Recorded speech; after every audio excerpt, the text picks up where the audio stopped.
मंगल भवन मंगलहारी,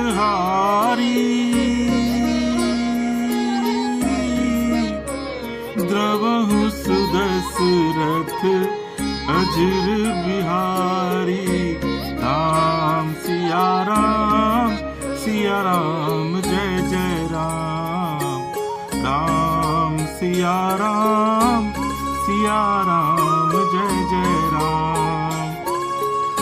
भक्तजनों, अभी जो संवाद आपके साथ जो पिछले अध्याय में मैंने किया था, वो अयोध्या कांड का संवाद था, जिसमें कि प्रभु श्री राम, लक्ष्मण और माँ जानकी जो है वो किस तरीके से महामंत्री सुमंत्र को विदा करके और फिर उसके बाद गंगा जी के तीर पर जाते हैं।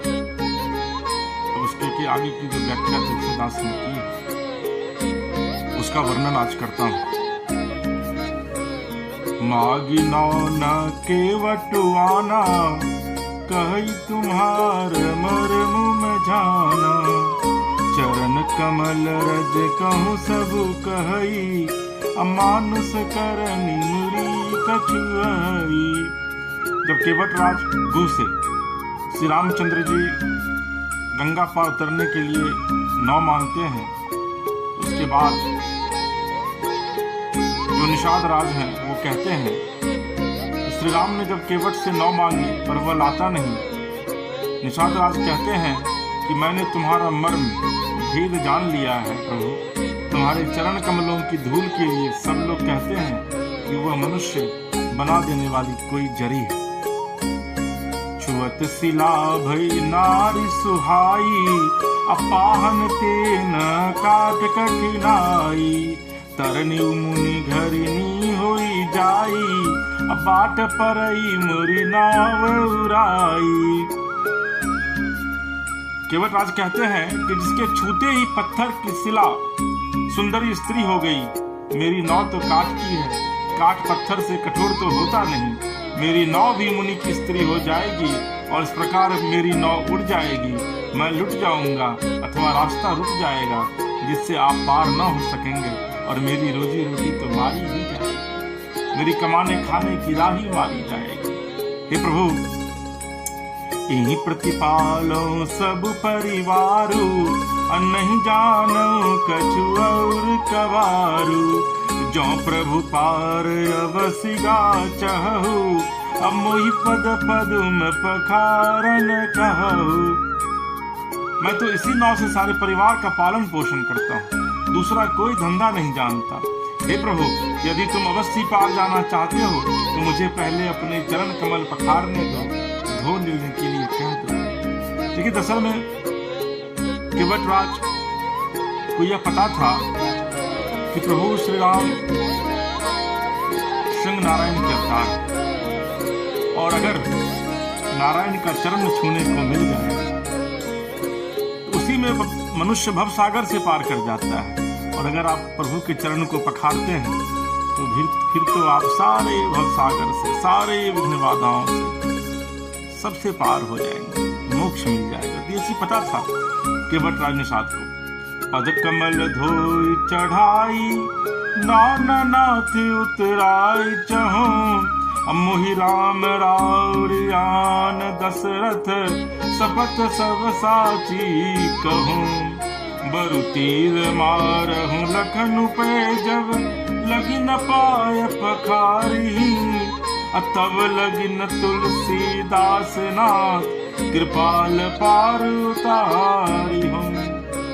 हे नाथ, मैं चरण कमल धोकर आप लोगों को नाव पर चढ़ा लूंगा, मैं आपसे कुछ उतराई नहीं चाहता। हे राम, मुझे आपकी दुहाई और दशरथ जी की सौगंध है, मैं सब सच सच कहता हूँ। लक्ष्मण भले ही मुझ पर तीर मारे, पर जब तक मैं पैरों को पखार न लूंगा, तब तक हे तुलसीदास के नाथ, हे कृपालु, मैं पार नहीं उतारूंगा। सुन के बट के बैन, प्रेम लपेट अटपटे। अभी हस करू नायन चितई, जान की लखन तन। केवट के प्रेम में लपेटे हुए अटपटे वचन सुनकर करुणा धाम से रामचंद्र जी, जानकी जी और लक्ष्मण जी की ओर देखकर हंस पड़े। कृपा सिंधु बोले मुस्काई, असोई करु जेहि तब नाव न जाई। बेगियानु जल पाय पखारू, अहो तबिलंबु तारहि पारू। कृपा के समुद्र श्री रामचंद्र जी केवट से मुस्कुरा कर बोले, भाई तू वही कर जिससे तेरी नाव न जाए।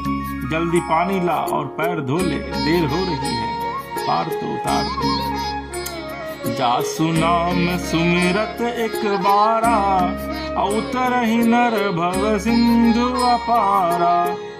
सोई कृपालु केवटहि निहोरा, जेहि जगु कियतिहु पगहु ते थोरा। एक बार जिनका नाम मात्र स्मरण करते ही मनुष्य अपार भवसागर से पार उतर जाते हैं, और जिन्होंने वामनावतार में जगत को 3 पग से भी छोटा कर दिया था, 2 ही पग में त्रिलोकी को नाप लिया था, वही कृपालु श्री रामचंद्र जी गंगा जी से पार उतारने के लिए केवट का निहोरा कर रहे हैं। देखिए, एक भक्त का जब प्रभु से मिलन होता है तो प्रभु के स्वभाव को समझिए और उस भक्त के भाव को समझिए। जिस भक्त के भाव में विह्वल होकर प्रभु कहते हैं कि अब तो पार उतार दो केवट। पद नख निरखि देव सरी हरसी, सुनि प्रभु वचन मोह मति करसी। केवट राम रजाय सुपावा, पानी कठवत्ता भरि ले आवा। प्रभु के इन वचनों को सुनकर गंगा जी की बुद्धि मोह से खिंच गई थी। ये साक्षात भगवान होकर भी पार उतारने के लिए केवट का निहोरा कैसे कर रहे हैं। परंतु समीप आने पर अपनी उत्पत्ति के स्थान पदनखों को देखते ही उन्हें पहचान कर देवनदी गंगा जी हर्षित हो गईं। वे समझ गईं कि भगवान नरलीला कर रहे हैं। इससे उनका मोह नष्ट हो गया और इन चरणों का स्पर्श प्राप्त करके मैं धन्य होंगी, यह विचार कर वे हर्षित हो गए। केवट श्री रामचंद्र जी की आज्ञा पाकर कठोते में भरकर जल ले आया। अति आनंद उमगी अनुरागा, चरण सरोज पखारन लागा। अब बरसि सुमन सुर सकल सिहाही, एहि सम पुण्य पुंज को नाही। अत्यंत आनंद और प्रेम में मंग कर वो भगवान के चरण कमल धोने लगा। सब देवता फूल बरसाकर सिहाने लगे, इसके समान पुण्य की राशि कोई नहीं है। पद पखार जलपान करी, आपू सहित परिवार। पितर पार करी प्रभु ही पुनि, मुदित गए उले पार। चरणों को धोकर और सारे परिवार से स्वयं उस जल चरणोदक को पीकर पहले उस महान पुण्य के द्वारा अपने पितरों की भवसागर से पार कराकर श्री अनंत प्रभु श्री रामचंद्र को गंगा जी के पार ले गए। देखिए, इसमें जो बाबा तुलसीदास लिखते हैं इसमें यह है कि जब केवट राज जब प्रभु का चरण पखारते हैं, कठोता लाते हैं, पखारते हैं, तो वे कहते हैं कि प्रभु मैंने तो पखार लिया आपका पांव, अब अगर मेरे बाल बच्चे जान जाएंगे तो मुझे बहुत डांटेंगे वो, तो कृपया कर एक बार और अनुमति दे। देखिए, 3 बार प्रभु का पांव जो है वो निषाद राज पखारते हैं, फिर अपने पत्नी और बच्चों के साथ आते हैं, फिर पांव पखारते हैं, और जब वो हो जाता है तो फिर वो कहते हैं, तो लक्ष्मण जी गुस्सा जाते हैं और कहते हैं कि अरे यार, तुम अपना भी पैर पखार लिए, अपने परिवार का भी, अब क्या बचा है। तो वो कहते हैं कि प्रभु अगर गांव वाले लोग जान जाएंगे कि मैंने आपका पांव पखारा है तो वो लोग मुझे गांव में रहने नहीं देंगे प्रभु, इसीलिए गांव वाले से भी एक बार आप अपना पैर धुलवा लीजिए। उसके बाद फिर प्रभु मुस्कुराते हैं और लक्ष्मण जी बड़े गुस्साते हैं, कहते हैं तुम तो परेशान कर दियो। लेकिन प्रभु मुस्कुरा कर कहते हैं कि ठीक है, उन्हें भी बुला लाएंगे। और फिर समस्त गांव के लोग आते हैं और सब लोग प्रभु का पांव पखारते हैं, क्योंकि पता था केवट राज निषाद को कि स्वयं हरि का पांव छूना, उनका पांव पखारना, इसका मतलब है भव सागर से मुक्ति। और देखिए, तुलसीदास जी ने लिखा है इसमें, केवट राज निषाद सिर्फ अपने परिवार, अपने गांव का नहीं, बल्कि अपने पूर्वज के नाम से भी पांव पखारते हैं। हे प्रभु, मेरे पूर्वज को भी मुक्ति मिले। तो देखिए प्रभु के प्रति केवट राज निषाद की क्या भक्ति है और प्रभु का क्या प्रेम है केवट राज के प्रति। उतरी ठाढ़ भय सुर शरीरेता, सिया रामू गुलखन समेता, केवट उतरी दंडवत किन्हा, प्रभु सकुच नहीं कुछ दीन्हा। निषाद राज और लक्ष्मण सहित सीता जी और श्री रामचंद्र जी नाव से उतरकर गंगा जी की रेत बालू में खड़े हो गए। तब केवट ने उतरकर दंडवत किया। उसको दंडवत करते देखकर प्रभु को संकोच हुआ कि इसको कुछ दिया नहीं।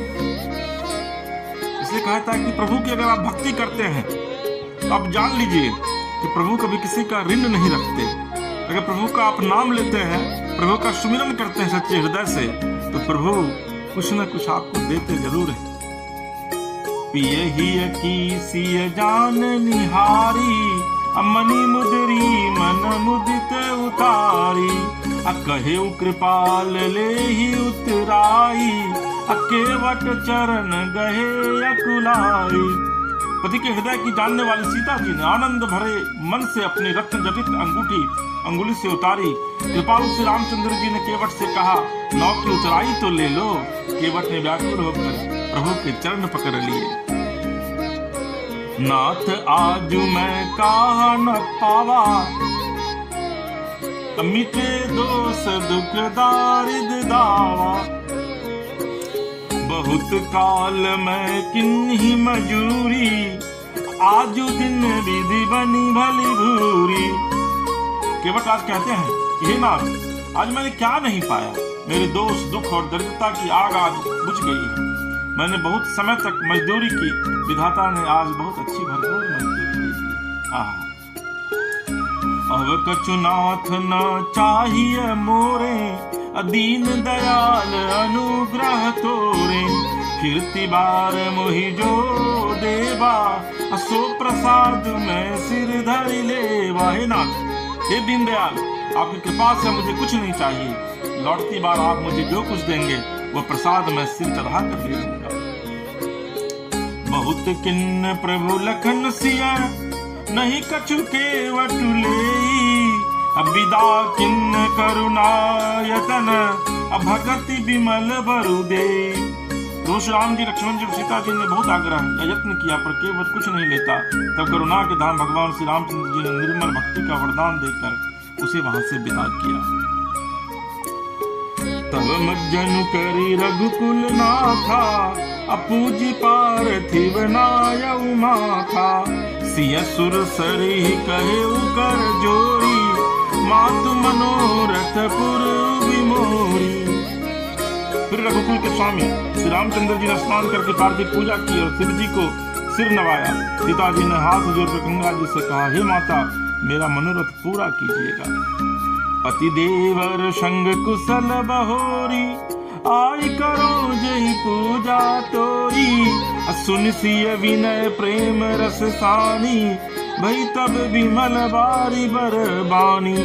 जिससे मैं पति और देवर के साथ कुशलता पूर्वक लौट आकर तुम्हारी पूजा करूं। सीता जी का प्रेम रस में सनी हुई विनती सुनकर तो गंगा जी के निर्मल जल में से श्रेष्ठ वाणी हुई, सुनु रघुवीर प्रिया वैदेही, तब प्रभाव जग विदित न केही, लोकप होई बिलोकत तोरे, तो ही से वही सब सिद्धि कर जोरे। हे रघुवीर की प्रियतमा जानकी, सुनो, तुम्हारा प्रभाव जगत में किसे नहीं मालूम है। तुम्हारी कृपा दृष्टि से देखने से ही लोग लोकपाल हो जाते हैं। सब सिद्धियां हाथ जोड़ी तुम्हारी सेवा करती हैं। तुम जो हम ही बड़ी विनय सुनाई, कृपा की निमोई दिन ही बराई, तदपि देवी मैं देवी असीसा, सफल हो निहित निज बगीसा। तुमने जो मुझको बड़ी विनती सुनाई, यह तो मुझ पर कृपा की और मुझे बराई दी है, तो भी हे देवी, मैं अपनी वाणी सफल होने के लिए तुम्हें आशीर्वाद दूंगी। माँ गंगा कहती है स्वयं माँ जानकी से माँ सीता, चूंकि माँ गंगा को पता है कि साक्षात लक्ष्मी है। प्राणनाथ देवर सहित कुशल कौशलाई, पूजी ही सब मन कामना, सुजस रही जग छाई। तुम अपने प्राणनाथ और देवर सहित कुशल पूर्वक अयोध्या लौटोगी, तुम्हारी सारी मनोकामनाएं पूरी होगी और तुम्हारा सुंदर यश जगत भर में छा जाएगा। गंग बचन सुनि मंगल मूला, मुदित सिया सुर सरि अनुकूला। तब प्रभु गुहई कहियो घर जाहु, सुनत सुख मुख भाव दाहु। मंगल के मूल गंगा जी के वचन सुनकर और देव नदी को अनुकूल देखकर सीता जी आनंदित हुई। तब प्रभु श्री रामचंद्र जी ने निषाद राजगुह से कहा कि हे भैया, अब तुम घर जाओ। यह सुनते ही उसका मुंह सूख गया और हृदय में दाह उत्पन्न हो गया। दिन बचन गुह कह कर जोरी, बिना सुनहु रघुकुल मनि मोरी। नाथ साथ रही पंतु दिखाई, कर दीन चार चरण सेविकाई। गुह हाथ जोड़कर दिन बचन बोला, हे रघुकुल शिरोमणि, मेरी विनती सुनिए। मैं नाथ आपके साथ रहकर रास्ता दिखाकर चार कुछ दिन चरणों की सेवा करके अजय ही बन जाई रहब रघुराई। परन कुटी में कर भी सुहाई, तब मोहि कह जस देव रजाई। सोई करी हूँ रघुवीर दुहाई। हे रघुराज, जिस वन में आप जाकर रहेंगे वहां मैं सुंदर पर्ण कुटी पत्तों की कुटिया बना दूंगा। तब मुझे आप जैसी आज्ञा देंगे। मुझे रघुवीर आपकी दुहाई है, मैं वैसा ही करूंगा। सहज स्नेह राम लखितासु, संग लिन हृदय हुलासु। अपुनि गुंगाति बोली शवलिन्हे, अकरि परितोष विदा तव किन्हे। उसके स्वाभाविक प्रेम को देखकर श्री रामचंद्र जी ने उसको साथ ले लिया। इससे गुह के हृदय में बड़ा आनंद हुआ। फिर गुह निषाद राज ने अपनी जाति के लोगों को बुला लिया और उनका संतोष करा के तब उनको विदा किया। तब गणपति शिव सुमिरी, प्रभु नाई सुर सरी मात। सखानुज सिय सहित बन, गवन किन्न रघुनाथ। तब प्रभु श्री रघुनाथ जी, गणेश जी और शिव जी का स्मरण करके तथा गंगा जी को मस्तक नवाकर कर सखा निषाद राज, छोटे भाई लक्ष्मण और सीता जी सहित वन को चले। तिहि दिन भयउ बिटप तरबासु, लखन सखा सब किन्न सुपासु। प्रात प्रात कृत कर रघुराई, तीरथ राज दिख प्रभु जाई। उस दिन पेड़ के नीचे निवास हुआ। लक्ष्मण जी और सखा गुह ने विश्राम सब शुभ व्यवस्था कर दी। प्रभु श्री रामचंद्र जी ने सवेरे प्रातः काल की सब क्रियाएं करके जाकर तीर्थों के राजा प्रयाग के दर्शन किए। सचिव सत्य श्रद्धा प्रिय नारी, माधव सरिस मितु हितकारी। चारि पदार्थ भरा भंडारू, पुण्य प्रदेश देश अति चारु। उस राजा का सत्य मंत्री है, श्रद्धा प्यारी स्त्री है और स्त्री वेनी माधव जी सरी के हितकारी मित्र है। चार पदार्थ धर्म अर्थ काम और मोक्ष से भंडार भरा है। वह पुण्य में काम से इस राजा का सुंदर देश है। क्षेत्रु अगम गढ़ गाढ़ सुहावा, सपने हूँ नहीं प्रति पखिन बाबा। सेन सकल तीरथ वर वीरा, कलुष अनीक दलन रंधीरा। प्रयाग क्षेत्र दुर्गम मजबूत और सुंदर गढ़ किला है, जिसको स्वप्न में भी पापपूर्व शत्रु नहीं पा सके हैं। संपूर्ण तीर्थ उसके श्रेष्ठ वीर सैनिक हैं, जो पाप की सेना को कुचल डालने वाले और बड़े रणधीर हैं। संगम सिंहासन सुठि सोहा, शत्रु अखर बटु मुनि मनु मोहा। चवर जमुन और गंग तरंगा, देखी हो ही दुख दारिद भंगा। गंगा यमुना और सरस्वती का संगम ही उसका अत्यंत सुशोभित सिंहासन है। अक्षय वट छत्र है जो मुनियों के भी मन को मोहित कर लेता है। यमुना जी और गंगा की तरंगे उसके श्याम और श्वेत चवर हैं, जिनको देखकर ही दुख और दरिद्रता नष्ट हो जाती है। सेवहि सुकृति साधु सुचि, पावहि सब मन काम। बंदी वेद पुराण गण, कहीं विमल गुण ग्राम। पुण्यात्मा पवित्र साधु उसकी सेवा करते हैं और सब मनोरथ पाते हैं। वेद और पुराणों के समूह भाट हैं जो उसके निर्मल गुण गणों का बखान करते हैं। को कही सकई प्रयाग प्रभाव, कलुष कुंज कुंजर मृगराऊ। असत्य रथ पति देखि सुहावा, सुख सागर रघुवर सुख पावा। पापों के समूह रूपी हाथी के मारने के लिए सिंगुरु प्रयागराज का प्रभाव महत्व महात्मा में कौन कह सकता है। ऐसे स्वाभ ने तीर्थराज का दर्शन कर सुख के समृद्ध रघुकुल श्रेष्ठ श्री राम जी ने भी सुख पाया। कहि सिय लख नहीं सखई सुनाई, श्री मुख तीरथ राज बराई। करि प्रणाम देखत बन बागा, कहत महात्म अति अनुरागा। उन्होंने अपने श्री मुख से सीता जी लक्ष्मण जी और सखा गुह को तीर्थराज की महिमा कहकर सुनाई। तदंतर प्रणाम करके वन और बगीचों को देखते हुए बड़े प्रेम से महात्मा कहते हुए, यही विधि आई बिलो की बेनी। सुमिरत सकल सुमंगल देनी, मुदित नहाई किन्हीं शिव सेवा, पूजी जथा विधि तीरथ देवा। इस प्रकार श्री राम ने आकर त्रिवेणी का दर्शन किया, जो स्मरण करने से सब सुंदर मंगलों को देने वाली हैं। फिर आनंद पूर्वक त्रिवेणी में स्नान करके शिव जी की सेवा पूजा की और विधि पूर्वक देवताओं का भी पूजन किया। तब प्रभु भरद्वाज पही आए, करत दंडवत मुनि उर लाए, मुनि मद मोद न कछु कही जाई, ब्रह्मानंद राशि जनु पाई। स्नान पूजा आदि सब करके तब प्रभु श्री राम जी ने भरद्वाज जी के पास आए, उन्हें दंडवत करते हुए मुनि ने हृदय से लगा लिया। मुनि के मन का आनंद कुछ कहा नहीं जाता, मानो उन्हें ब्रह्मानंद की राशि मिल गई हो। दिन ही असीस मुनिशुर अति आनंद अस जानी, लोचन गोचर सुकृत फल, मनहु किए विधियानी।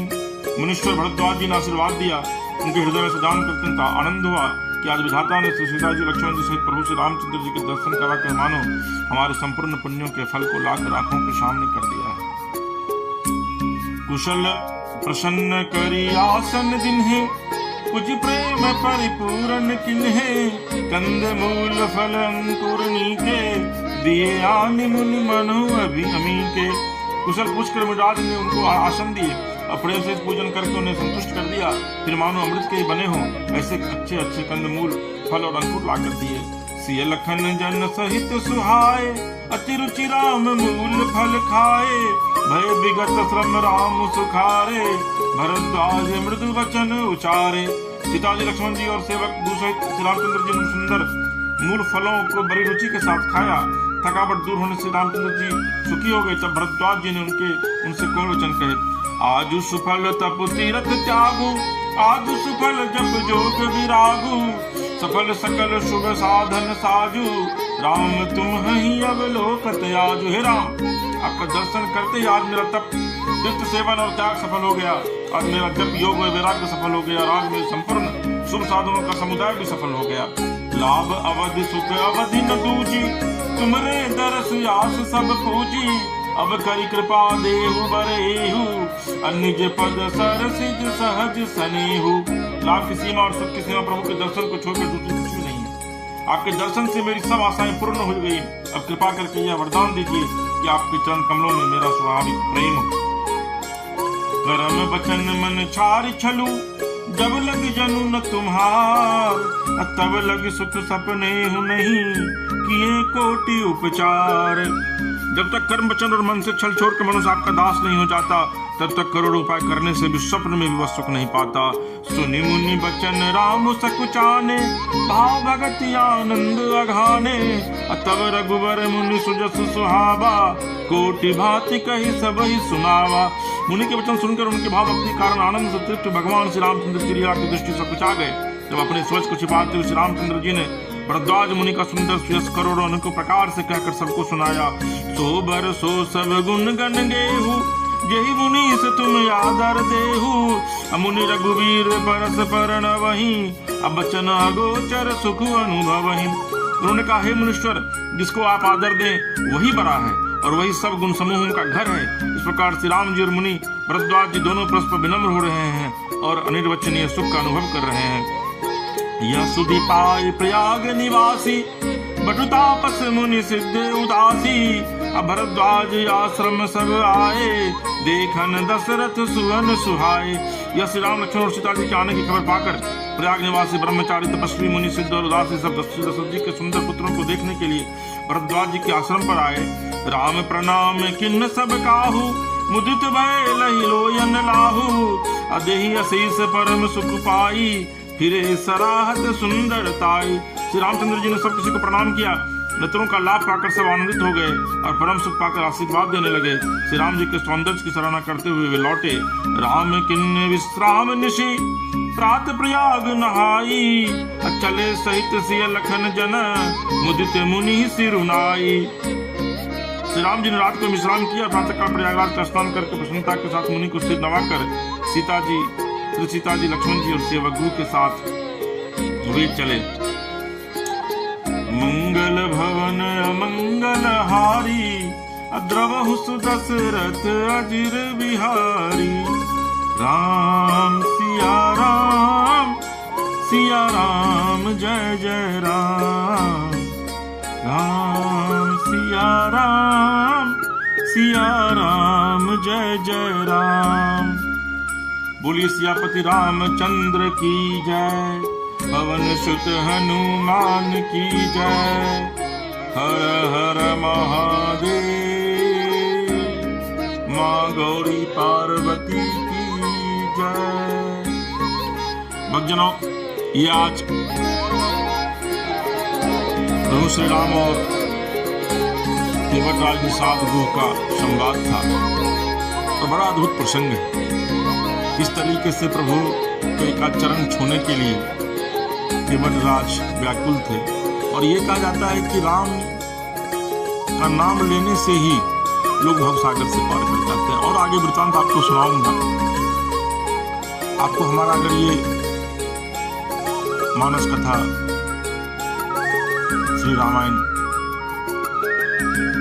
का पाठ अच्छा लग रहा हो तो आप हमारे मानस कथा रामायण को सब्सक्राइब कीजिए, लाइक कीजिए, शेयर कीजिए।